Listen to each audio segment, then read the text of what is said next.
Today we are discussing modernism. Modernism. The First World War has shattered man's faith in the moral basis and durability of Western civilization. The First World War adversely affected man's faith, man's belief in the moral basis. The morality was put in question by the First World War. Or we can say the First World War shattered man's faith or belief in the moral basis and the durability of Western civilization. There were doubts about the lasting nature or durability of Western civilization. Accepted spiritual values broke down. The existing or the conventional spiritual values broke down, crumbled. They got destroyed. And this shattering of spiritual values or the destruction of spiritual values created perplexity, confusion, perplexity in all walks of life, in all areas of life. The shattering of spiritual values or the destruction of spiritual values created the perplexity or confusion in all walks of human life. The war also raised the doubts about the efficacy. Efficacy means the ability to produce the desired result. Karyaprapti, Karyashamata. The war also raised the doubts about the efficacy of the traditional literary modes. The First World War also has created or raised or produced doubts about the efficacy of the traditional existing literary modes or types to represent the harsh and dissonant realities of the post-war period. During the post-war period, the world faced harsh and dissonant, not harmonious, dissonant realities. And there were doubts regarding the literary modes to represent or describe or show the harsh and dissonant realities of post-war period. The quest for a new vital tradition resulted in experimentation in the major literary genres of poetry, fiction and drama. So there was a quest means search. There was a great quest during the post-war period for a new vital, dynamic, vital tradition. There was a search for a vital literary tradition, a vital literary mode. And this quest or this search resulted in experimentation. Experimentation in what? Experimentation in the major literary genres. Which were the major literary genres or genres? The major literary genres of were poetry, fiction and drama. In all these areas, in all these genres, there were experimentation. The experimentation happened in all these major literary modes like poetry, fiction and drama. This gave rise to modernism. This experimentation in the major literary genres of poetry, fiction and drama gave rise to modernism. This was the origin of modernism. Or we can say thus came modernism in literature. This gave rise to modernism. The term modernism is widely used to identify new and distinctive features in the subject, form, concept and style of literature and other arts during the early decades of the 20th century. What does the term modernism mean? What does the term modernism represent? The term modernism is widely used to identify or to see or to represent new and distinctive features in subject, form, concept and style of literature and other arts during the early decades of the 20th century. Modernism was influenced by the artistic movements like Expressionism, Impressionism, Imagism, Cubism, Surrealism, Futurism and Vorticism. So which are the artistic movements that influenced modernism? The artistic movements, especially during the early decades of the 20th century, which influenced modernism were Expressionism. What is Expressionism? A modernist movement initially in poetry and painting, originating in Germany. It was originated in Germany. Originating in Germany at the beginning of the 20th century. Its a typical trait or quality or feature is to present the world from a subjective perspective. It means subject, not objective, subjective view, subjective perspective, individualistic perspective. That is what is Expressionism. It began in Germany. And Impressionism. Impressionism is a 19th century art movement. It was a 9th century art movement characterized by a relatively small, thin yet visible brush strokes. Its emphasis on accurate depiction of light in its changing qualities. Impressionism originated with a group of Paris-based artists. Then Imagism. What is Imagism? It was a movement in the early 20th century Anglo-American, Anglo-American poetry.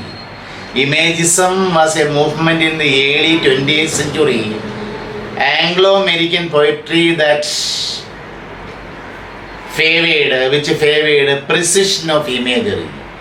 Imagism favored or wanted or demanded very precision, accuracy in imagery and clear and sharp language. The exponents of the movement also demanded clear and sharp language. That is what is Imagism. What is Cubism? Cubism is an early 20th century avant-garde. Avant-garde means experimental. Avant-garde movies, avant-garde art forms. Experimental, avant-garde features in literature. So it is an early 20th century avant-garde art movement that revolutionized the European painting, sculpture, music and literature. That is what is Cubism. Surrealism. What is Surrealism? The principles, ideas or practices of producing fantastic imagery or effects, fantastic effects, very strange imagery, usage of imagery and effects in art, literature and film. That is what is Surrealism. Surrealism is there in art, literature and film. Then Futurism. What is Futurism? It was an artistic and social movement. Futurism was an artistic and social movement that originated in Italy. It originated not in Germany or France, in Italy. In the early 20th century, Futurism gave emphasis to speed, technology, youth, violence, etc. That is what is Futurism. Then Vorticism. What is Vorticism? Vorticism was a modernist art movement. Vorticism was a modernist art movement formed in London in 1914. By the writer, it was formed or founded by the writer and artist Wyndham Lewis. W-I-N-D-A-M-L-E-W-I-S. Wyndham Lewis was the founder of this movement, artistic movement called modernist artistic movement called Vorticism. Then the quintessence, the quintessence of modernism is a radical, and utopian spirit. Very radical, revolutionary and utopian spirit. Utopian means related to utopia. Utopia, we know, it was a great work by Sir Thomas More, which describes an ideal state. Actually, the literal meaning of utopia is nowhere. Such an ideal state doesn't exist. It exists only in others' imagination. So, the quintessence of modernism is a radical. Radical means revolutionary and utopian spirit. An imaginary spirit stimulated by new ideas. You know, this radical and utopian spirit were stimulated by new ideas in anthropology, the study of human race. Anthropology, psychology, philosophy, political theory and psychoanalysis. You remember psychoanalysis developed by Sigmund Freud. Then what is the quintessence or very essence of modernism? The quintessence of modernism is a radical and utopian spirit, a revolutionary and very imaginary spirit stimulated or provoked by the new ideas in anthropology, psychology, philosophy, political theory and psychoanalysis. The roots of modernism can be traced to these theories of, and also we can, when we trace the roots of modernism, we reach the theories. The roots of modernism can be traced to the theories of intellectuals. When we go in search of the roots of modernism, we reach the theories of the intellectuals like Sigmund Freud, Karl Marx, Charles Darwin and Friedrich Nietzsche. The roots of modernism can be traced to the theories of intellectuals like Freud, Marx, Darwin and Nietzsche.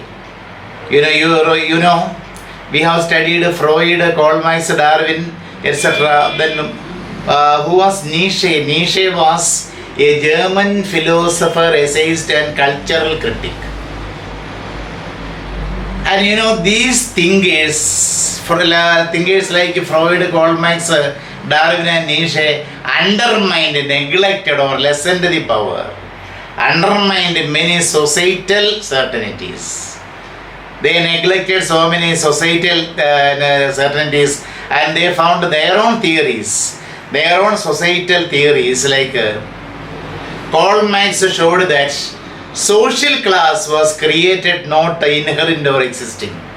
Karl Marx pointed out that the social class, like the rich and the poor, the haves and the have-nots, are created by men and not inherent or existing. This was the finding of Karl Marx. Freud stated that, Sigmund Freud, the father of modern psychology, stated vehemently that an animalistic or beastly animalistic sex drive was the spur of human activity. The human activity is prompted or forced by an animalistic sex motive, animalistic sex drive. So this was also against the societal certainty. Then modernism in poetry is a synthesis. When we examine the modernism in poetry, we can see it as a synthesis of the symbolism of W.B. Yeats and Arthur Simmons and the imagist values of economy and precision of expression. When we examine the modernism of poetry, we can see that it is a synthesis of the symbolism of W.B. Yeats. We did a long video on W.B. Yeats, William Butler Yeats. Please see it. Modernism in poetry is a synthesis, a mixing up of the symbolism of W.B. Yeats and Arthur Simmons and the imagist values of economy. Which are the imagist values? Economy and precision of expression. The economy means the minimum usage of words and the accuracy in expression. In poetry, poets have to use the minimum use of words. Poets should use minimum of words, that is economy, and also they should have an accuracy of expression. So this is what is modernism in poetry. Modernism in poetry is a synthesis of the symbolism of W. Yeats and Arthur Symonds and the imagist values. Which are the imagist values of economy, means using of minimal words, and the precision of expression, accuracy in expression. You know Arthur William Symonds, he is a great British poet, critic and magazine editor. And also the Imagist movement. The Imagist movement was started under the leadership of Ezra Pound. It began in the year 1913 under the leadership of Ezra Pound. Imagist verse is noted for, it is remarkable for. Imagist poetry is remarkable for its direct treatment. Treatment without a preface. Direct treatment. Its utmost economy in the use of words. As I have told you just now, it practices the utmost economy in the use of words. And this new rhythm, including the new prosody or rhythm, including vers libre. Vers libre means free words. Free words. They were the exponents of free words. Free words. Free words. Modernism surfaced or came or emerged in different forms in the poetic compositions of individual poets. Modernism has different shapes, different forms in the poetic compositions of different individual poets. Yet, modernist poetry has some common characteristics. Study the common characteristics or features of modernism or modernist poetry. What are the common characteristics of modernist poetry? Number one, the break with the tradition, the breakage with the tradition, the break with the tradition, the break with the tradition. Number two, the newness in the subject matter, the novelty in choosing the subject matter, the newness in the subject matter, the novelty in choosing is newness in the choice or in the selection of subject matter. What is the newness in subject matter? There was a serious concern for the new realities. There was a very serious concern for the new realities of human life, and a desire to recreate it. Among the poets and other literary men, there was a serious concern for the new realities of human life and a desire to recreate it. The rustic environments used by the 18th and the 19th century poets, romantic love and the noble heroism that were the theme of earlier poetry placed into, or we can say paled into, insignificance. What happened? The themes and the subject matter are used by the 18th and 19th century poets, like the rustic environs, romantic love and noble heroism, that were the theme of earlier poetry, paled. It became pale and paled into insignificance, paled into unimportance. The focus now shifted to urban themes. The choice of new themes means the focus now shifted to urban, city themes, urban themes to sexuality. The poets turned their attention to sexuality and human corruption. So this was the modernist tendency. And the third feature or characteristic or quality, that is formal experimentation. Formal experimentation. Experimentation led to changes in poetic style. During the modernist period, experimentation led to the changes in poetic style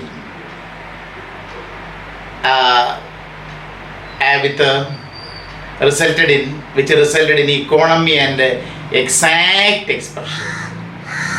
The poets concentrated on economy of words and exact, accurate expression. And the fourth feature, discontinuous composition, incongruent composition. These stanzas or the parts do not have a congruency or harmony. That is what is discontinuous composition. That is absence of linking phrases, lines or topics. In the poems there was a visible absence of linking phrases, lines or topics. Poetry was no longer a well-knit, well-embroidered, well-knit mosaic. Mosaic means picture or pattern. Mosaic in which meaning evolves gradually from part to part. Earlier times poetry meant a well-knit mosaic in which meaning evolves gradually by part to part. With each reading, meaning enhances our newer and newer meanings we find. And such things disappeared. Such things were absent in modernist poetry with the discontinuous composition. There was an absence of linking phrases, lines or topics. Poetry was no longer a well-knit mosaic in which evolved meaning gradually from part to part. Instead, poetry was structured as disparate. Disparate means different units. Poetry was structured with disparate or different units of meaning. Each part gave a different meaning. Each stanza gave a different meaning. There was not a harmonious blend of the stanzas or the parts. Each part or each stanza gave a separate or different meaning. So the poetry was structured as disparate units of meaning, placed one after another, as in T.S. Eliot's Wasteland. The classic example of this discontinuous composition of poetry is T.S. Eliot's Wasteland. T.S. Eliot's immortal work or the great work Wasteland. You know, T.S. Eliot, he was born in the year 1888 and died in 1965. T.S. Eliot was an American-born British poet, essayist and philosopher, playwright, literary critic also. He was a literary critic. Then his important poems are Wasteland, The Wasteland, The Love Song of the Alfred Prufrock, The Hollow Man. The Hollow Man, these are the important poems by T.S. Eliot. The Wasteland was composed in 1922. In the same year was Ulysses by the famous novel by James Joyce also was also released, was also published.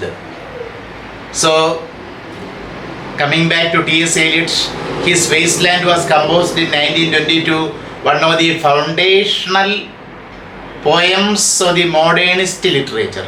It is considered as one of the foundational poems of modernist literature. See, divided into 5 parts. It is divided into 5 parts, 5 sections. The Wasteland has 5 sections in it, and each section is titled differently.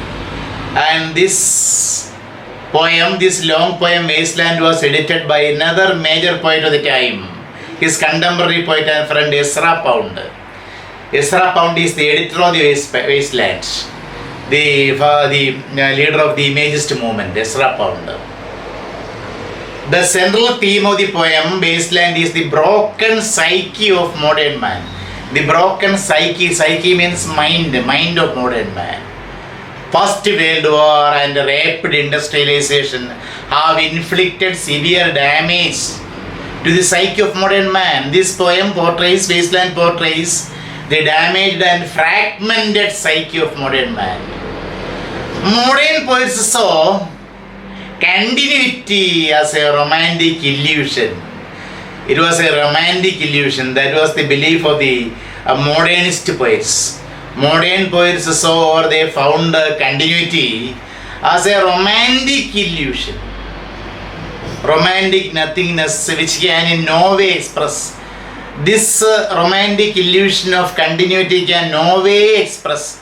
It is not able to express or develop the modern angst. A-N-G-S-T. Angst means a feeling of deep anxiety or dread. A feeling of deep anxiety or dread is called angst. The angst can never expressed if the poem is written in a continuous manner. So this discontinuity should be there. A discontinuity must be there for expressing properly the angst of modern man. This was the view of modernist poets. Then psychological theory to supported this view. Psychological theory to supported the conviction that poetry should be an interrupted, not uninterrupted, interrupted or discontinued sequence of new images. Psychological theory also suggested that poetry should be an interrupted sequence of new images. Then fifth common characteristic is free verse. And sixth feature is renewal of tradition, renewal or rejuvenation of the tradition. They want a tradition in a new dimension. They were not averse to, they were not against tradition. They wanted the tradition in a new dimension. All the modernists, even though modernists rebelled against the traditional approach and the traditional concepts, they were not averse to, they were not against tradition. The modernists were greatly influenced by the anthropological works of the modernist poems, and the modernists were greatly influenced by the anthropological works of James G. Fraser's The Golden Bough, which was published in the year 1890, and Jessie Weston's From Ritual to Romance, published in the year 1920. And also, incidentally, I should say that these two works influenced T.S. Eliot very much in the composition of his modernist poem, The Wasteland. So the modernists were greatly influenced by the anthropological works of James G. Fraser's The Golden Bough and Jessie Weston's From Ritual to Romance. From Ritual to Romance is an important work by Jessie Weston. It was published in the year 1920. And also the modernists were influenced by, modernist poets were influenced by Joseph Campbell's The Hero with 1,000 Faces. Hero with 1,000 Faces. Then James G. Fraser, his full name is James George Fraser. He was born in the year 1854 and died in 1941. He was a Scottish social anthropologist. The Golden Bough documents and details the similarities among magical and religious belief around the world. It documents or writes and it details the similarities among magical and religious belief around the world. Jessie Weston, English independent scholar and folklorist. Period is from 1850 and 1928. Joseph Campbell as an American professor of literature who worked in comparative mythology and comparative religion. His area of work was comparative mythology and comparative religion. The modernist poets gave a new significance in myth and illusion. They gave a new significance to, they gave a new importance to myth and illusion. And this giving of a special importance or significance to myth and illusion made their poems intense and compressed. Intense and compressed. Compressed means short and intact. Compressed. This made their poems intense and compressed. They found this style to mirror the intense and compressed method of their poems. They found this style to mirror the dissonance.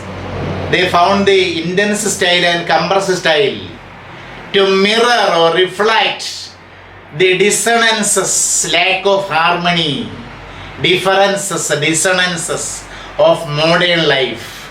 For depicting or showing the dissonances of modern life, the style of intense and compressed writing of poetry was convenient to them. They found this style to mirror the dissonances of modern life. The references to the past, foregrounded.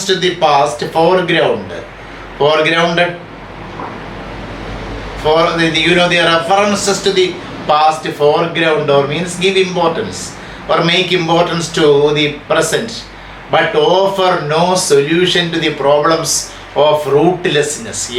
Modern men faces so many problems like rootlessness. They do not find a root of their own. Modern men lack a root. They do not find a roots of their own. And they suffer from loss of identity. That is what is identity crisis. They do not know their aim in life, who they are and what is their purpose. Thus, they suffer from a loss of identity, lack of moral confidence, etc. And the modernist poets and writers found the reference to the past. They are referring to the past, foreground, or make importance to the present, but offer, the searching of the past does not offer a solution to the problems of the modern men like rootlessness, loss of identity crisis, and lack of moral confidence faced by the modern men.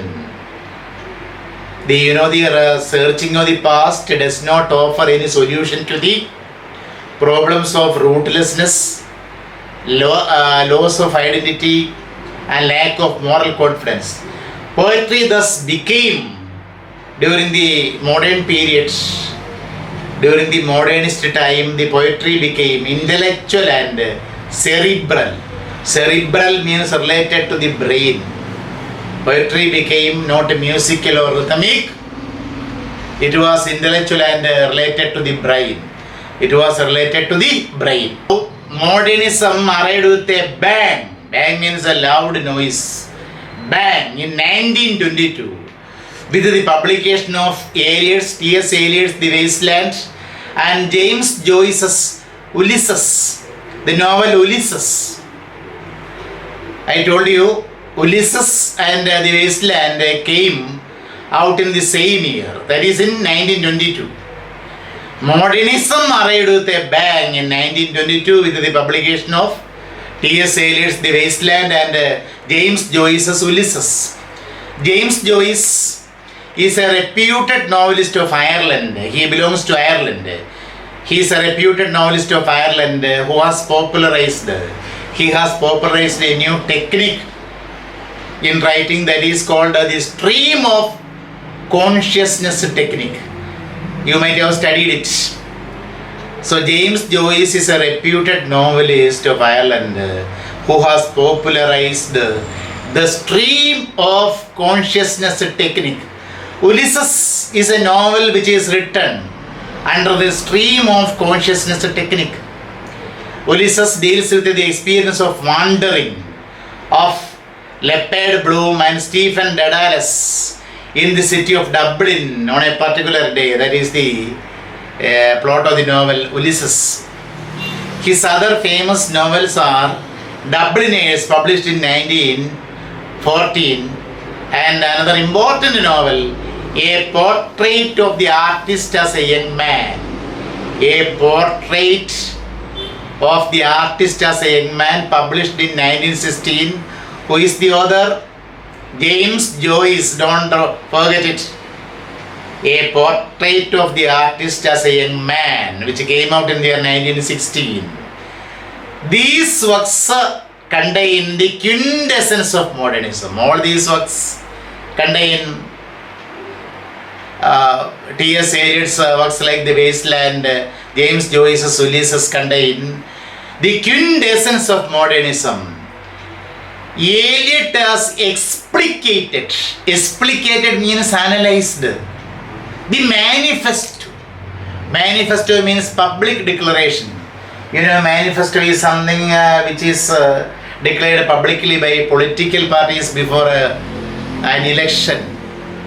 And these are the times of election. We can see the manifesto of the political parties and individuals, those who contest in the elections. Manifesto means public declaration. Public declaration, manifesto. You remember Communist Manifesto, authored by Karl Marx and Frederick Engels together. Anyhow, see, T.S. Eliot has explicated the manifesto of a new poetic theory. He has analyzed and propounded a new poetic theory in his essay, in his critical essay. I earlier told you that T.S. Eliot was also a critic. In his critical essay, in his criticism, Tradition and Individual Talent, which is the title of his critical essay, which contains poetic theories, Tradition and Individual Talent. Tradition and Individual Talent. In that critical essay, he points out that poetry is not a turning loose of emotions. It was against the conventional theories. He pointed out that he says, or he declares or asserts that poetry is not a turning loose of emotion, but an escape from emotion. People write poetry for escaping from emotions, not for letting loose the emotions. And also, it is not the expression of personality, but an escape from personality. You know, we feel that poetry is subjective, in which the poet expresses his personality. But T.S. Eliot points out that poetry is never an expression of personality, it is only an escape from his personality. For escaping from the personality of the poet, he writes poetry. That is what is described in his critical essay, what is Tradition and Individual Talent. Tradition and Individual Talent. Speaking about modernist poetry, we should say that the modern note first appeared in the poetry of G.M. Hopkins, a Victorian poet. Actually, the modern note first appeared in the poetry of Gerard Manley Hopkins. His period was from 1844 to 1899. He was a Victorian poet. His poetry is noted for sprung rhythm, complex verbal patterns, and disregard of normal syntax, normal usage of words. These are the modernist trends. But what happened was, his poems came out only in 1918. During his period, his poems never came out. The first collected edition of his poems was published posthumously in 1918. So his influence was not felt till then. Nobody could understand that he had written modernist poems, because during his lifetime or during the Victorian age, his poetry didn't find light. Actually, the modern note first appeared in the poetry of G.M. Hopkins. His poetry is noted for what all things? Sprung rhythm, complex verbal patterns and disregard for the normal syntax. His first collected editions came only in 1918. Till then, his influence was not felt in the circle of literature. You know, Gerard Manley Hopkins was an English poet and Jesuit priest. He was also a priest, Jesuit priest, whose posthumous fame established him among the leading Victorian poets. He was a leading Victorian poet, but his modernist trend came to be visible only after his death and only later in 1918. What is the sprung rhythm used by him? Sprung rhythm is a poetic rhythm designed, made, created to imitate the rhythm of natural speech. Natural speech or spoken form, natural speech. It is different from the feet, or we have already found, we already have discussed, like I am, trochee, dactyl, spondy, pyrrhic, anapest, etc. You know, in sprung rhythm, it is constructed from a feet in which the first syllable is stressed. The very first syllable is stressed.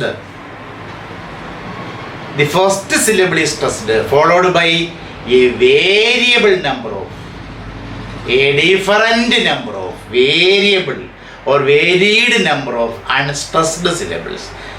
So any number of unstressed syllables can follow the first stressed syllable.